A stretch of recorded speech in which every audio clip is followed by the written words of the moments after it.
దేశంలో గత ప్రభుత్వం ఎలా ఉంది? ఈ ప్రభుత్వం ఎలా ఉందన్న? ప్రభుత్వం సంబంధించి ఏ ప్రభుత్వం వచ్చినా మా కార్మికుల బతుకులు ఇలాగే ఉంటాయండి. ఈ ప్రభుత్వం అంటే ఇప్పుడు అన్నా క్యాంటీన్ సంబంధించి కానీ ఏమైనా రోడ్లు కానీ కొద్దిగా బాగుపడ్డాయి. కాకపోతే ఇంకా బాగుపడవలసిన చాలా ఉన్నాయి. పట్టుకోమంటారా? కాకపోతే ఇప్పుడు అందరికీ ఆటోలకు సంబంధించి కానీ మామూలుగా లేడీస్ కానీ పెన్షన్లు అవి ఇస్తున్నారు. మా కార్మికులు ఉన్నారు ఒక 56 సంవత్సరాలు వచ్చిన తర్వాత ఇంకా ఇళ్ళకే పరిమితం అయిపోతున్నారు, కానీ బయట ఏ పని చేసుకోవడానికి పని అవ్వట్లేదు. మాలాంటి వాళ్ళకి కూడా కొద్దిగా పెన్షన్ల రూపంలో ఏమైనా ఇస్తే బాగుంటుంది. ఈ ప్రభుత్వం సంబంధించి మధ్యన పథకాలు ఏ అన్నారు, పూర్తిగా ఏం పూర్తి అవ్వలేదు. రోడ్లు కూడా ఎక్కడికక్కడ చిన్న చిన్న రిపేర్లు చేశారు, కానీ రోడ్లు ఏమి వేయలేదు. రోడ్లు కూడా బాగుపడాలి. రోడ్లు బాగోలేదండి.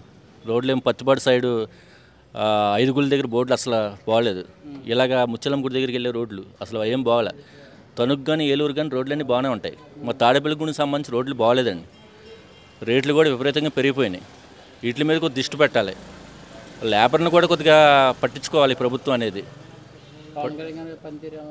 పవన్ కళ్యాణ్ గారి పనితీరు అనేది మామూలుగా ఆయన ప్రభుత్వం ఉన్నాడు కాబట్టి ఇదేమీ విమర్శించలేదు. ఆయన మామూలుగా బయట ఉన్నప్పుడు మాత్రం ప్రతిదాన్ని అడిగేవాడు, చాలా రకరకాలు చేసేవాడు. ఇప్పుడు ఏంటంటే ప్రభుత్వంలో ఆయన కూడా భాగస్వామ్యం అవ్వడం వల్ల కొద్దిగా దేన్ని అడగలేకపోతున్నాడు. ఆయన కూడా కొన్ని పట్టించుకొని ఏదైతే ప్రభుత్వం ముందు ఏమి హామీలు ఇచ్చారో అవన్నీ నెరవేరితే నెక్స్ట్ తప్పకుండా ఉమ్మడి ప్రభుత్వం వస్తుంది. నిరుడు ప్రభుత్వం మీద కొద్దిగా బెటర్లే అండి. ప్రభుత్వం పర్వాలేదు.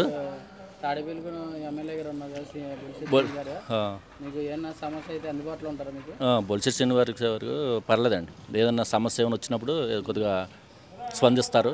పర్లేదండి, బాగానే చేస్తారు. ఏం చెప్పాలనుకుంటున్నారు శ్రీను గారు? కానీ శ్రీను గారు మీ పనితీరు బాగానే ఉంది.